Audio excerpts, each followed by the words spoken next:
Welcome to the Deep Dive. Today we're jumping into some really interesting research. You flagged a paper about something called ATS. That's right, ATLS, the Advanced Tool Learning and Selection System. Right. And from my reading, this isn't just, tweaking existing LLMs.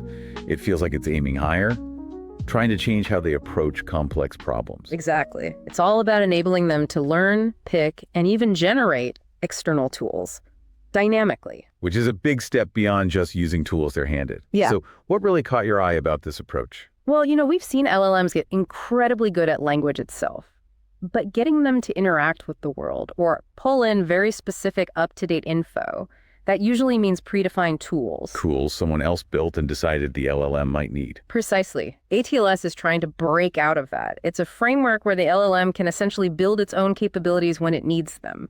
That move towards more autonomy, more adaptability, that's what feels significant here. Okay, so the current standard is these predefined toolkits. What's the real sticking point there? Why is that a limitation? Think about it. If an LLM only has a fixed set of hammers, every problem starts looking like a nail it might not be able to hit. Right. If a new task comes along, something requiring a tool the designers didn't foresee, the LLM is basically stuck. And that inflexibility, that becomes a huge bottleneck when you want to use these models for, the messy, diverse problems in the real world, especially specialized stuff. Makes sense. Yeah. So ATLS steps in, gives the LLM more control over its own tools.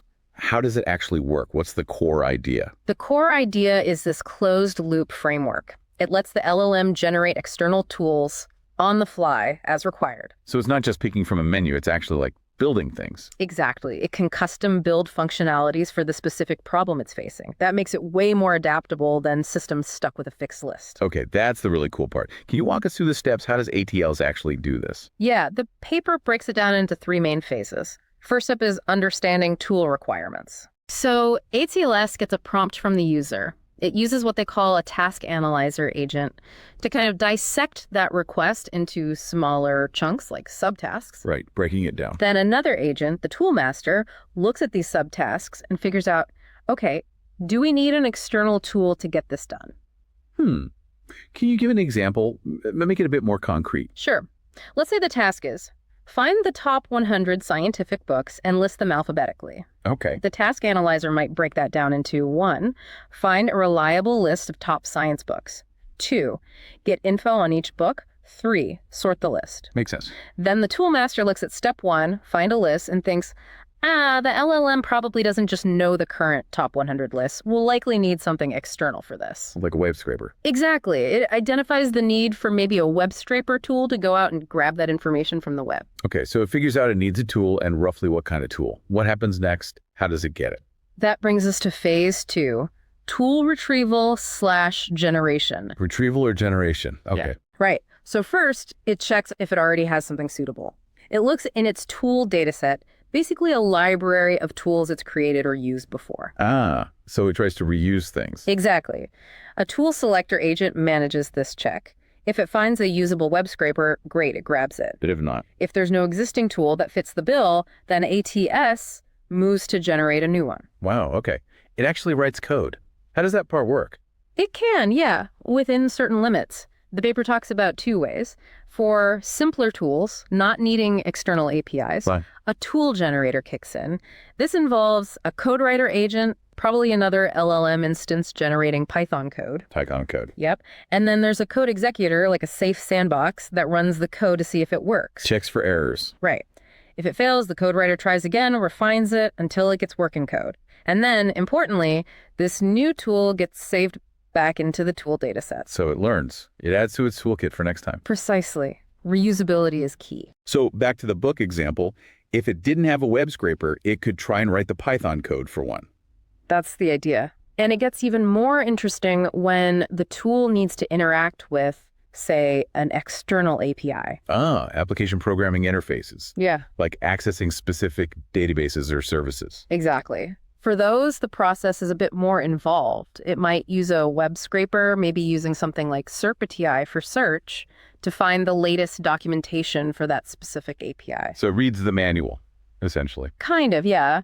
And it might need to ask the user for an API key if one's required for access. 20 cents security. Right. Then it takes that API documentation, the key maybe, and the original description of what the tool needs to do and feeds all that to the code generator. To build a tool that talks to that specific API. Correct. Building something usable and hopefully reliable. That really is a leap. Okay, so phase 1, understand the need. Phase 2, find or build the tool. What's the final step? Phase 3 is task solving.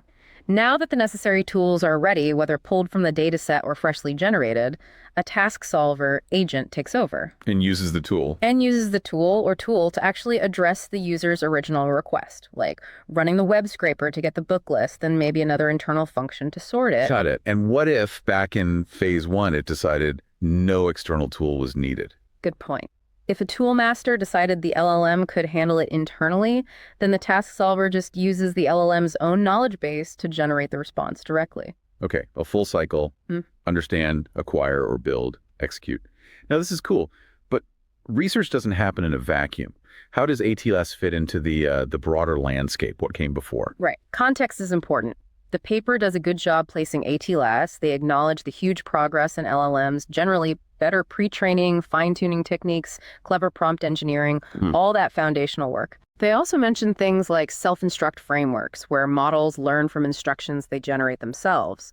That idea of autonomy connects to ATLS's tool generation. And are there other projects specifically trying to give LLMs tools? Oh, definitely. It's a very active area. The paper cites work on multi-agent systems, where you have multiple AIs working together. Yeah, often specialized agents collaborating. Like one framework mentioned uses agents for grounding the task, executing actions with tools, and then another agent to review the results. Critical feedback loops. Interesting. Any others? There's also mention of the auto agents framework, which dynamically creates agents themselves for tasks, not just tools. So lots going on. What makes ATLAS's stand out from these other approaches? What's its unique contribution? A really key difference seems to be ATLS's strong focus on generating new tools, especially tools that can use external libraries and APIs. That API integration sounds critical. It really is. They specifically compare ATLS to another framework called LATM. LATM? Yeah.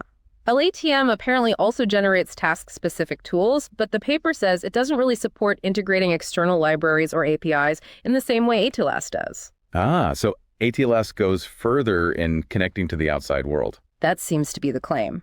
Plus, ATLS emphasizes tool reusability, saving those generated tools, and aims for single inference task solving once a tool exists, which could be more efficient. Oh, okay. They also mentioned other related work briefly. Yeah, things like optimizing prompts for agents. Google's mass system was mentioned, and work on evaluating LLMs like Themis and general agentic reasoning with tools. It's all part of this bigger picture. You mentioned the API tool generation. That sounds powerful, but also difficult. Did they run into problems there? They did. The paper is quite open about the challenges, particularly with scientific APIs. Why scientific ones? Apparently, the documentation can be inconsistent, authentication methods vary wildly, access controls are complex.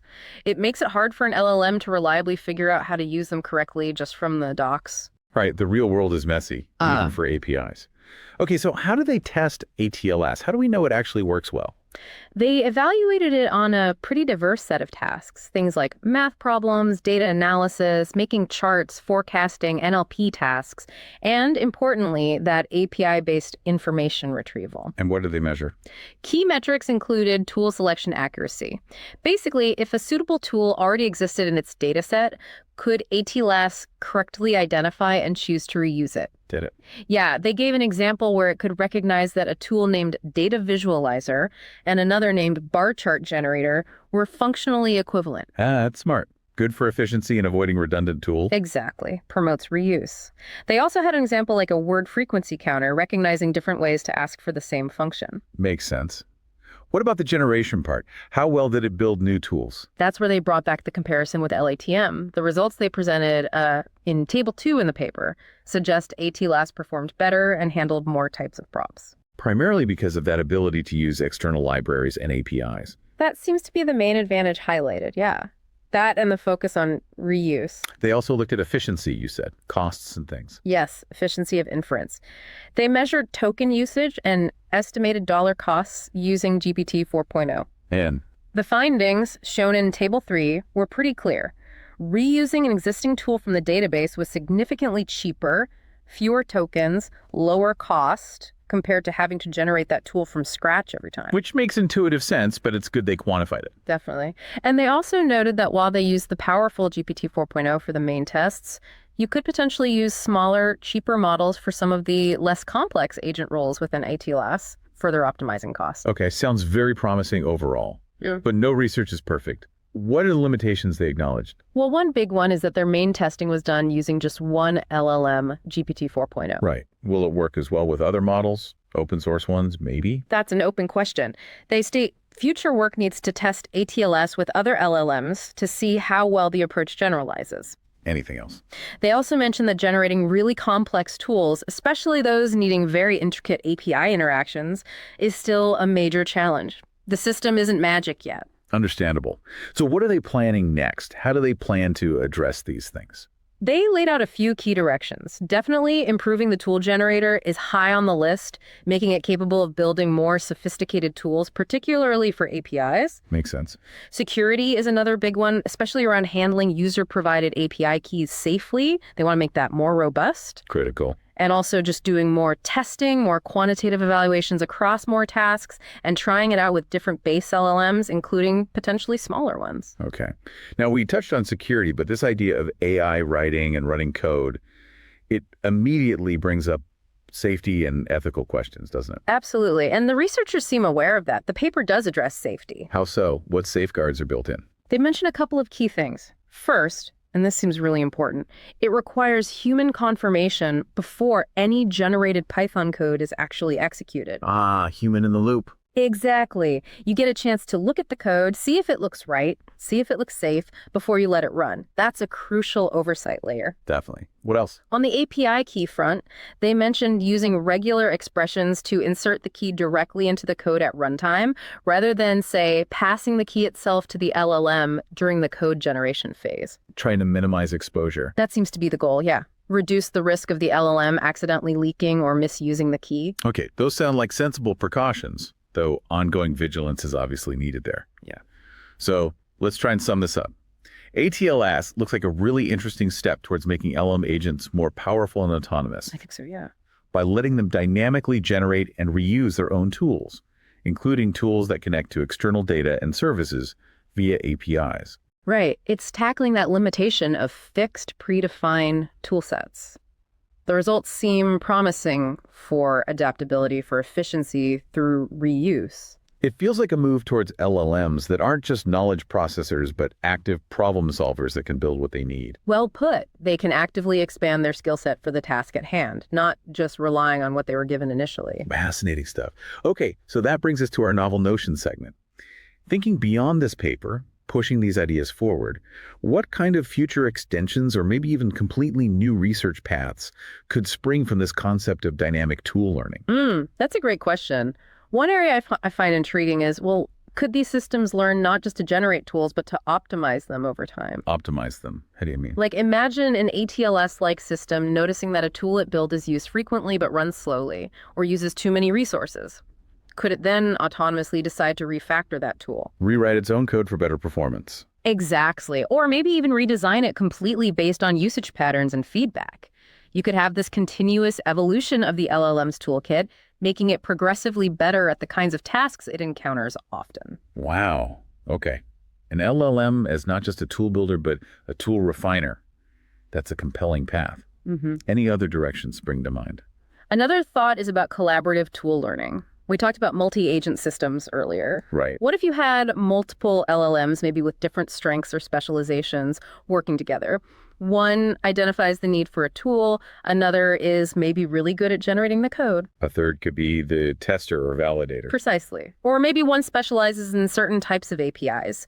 You could have this distributed system where different agents collaborate on defining, building, and verifying tools for a complex problem. So moving from a single dynamic tool builder to maybe a whole ecosystem of collaborating tool builders. Yeah, potentially leading to emergent problem solving where the whole is greater than the sum of its parts. That opens up some really complex possibilities. What are the hurdles? What makes those kinds of futures challenging? Oh, plenty of challenges. For the optimization idea, how do you ensure the optimized tool is still correct, still safe? You need really robust verification. Trustworthiness, yeah. And for the collaborative idea, how do you coordinate these agents effectively? How do you manage redundancy if two agents try to build the same tool? How do they communicate requirements clearly? Complex orchestration needed. Definitely. And the security angle gets even more complex with multiple autonomous agents potentially generating and running code, especially code that interacts with the outside world. Managing permissions, preventing misuse, that's a huge consideration. Absolutely. Some really fascinating and challenging potential futures there, showing how ATLS, while impressive, might just be a stepping stone. It feels that way, yeah. A foundational piece for potentially much more sophisticated systems down the line. Well, this has been a great exploration for everyone listening who wants to get into the nitty-gritty of the ATLS framework, the architecture, the experiments. We put a link to the paper itself in the show notes. Definitely worth a read if you're interested in the details. Thanks for joining us for this deep dive. We'll catch you next time on TalkTensors.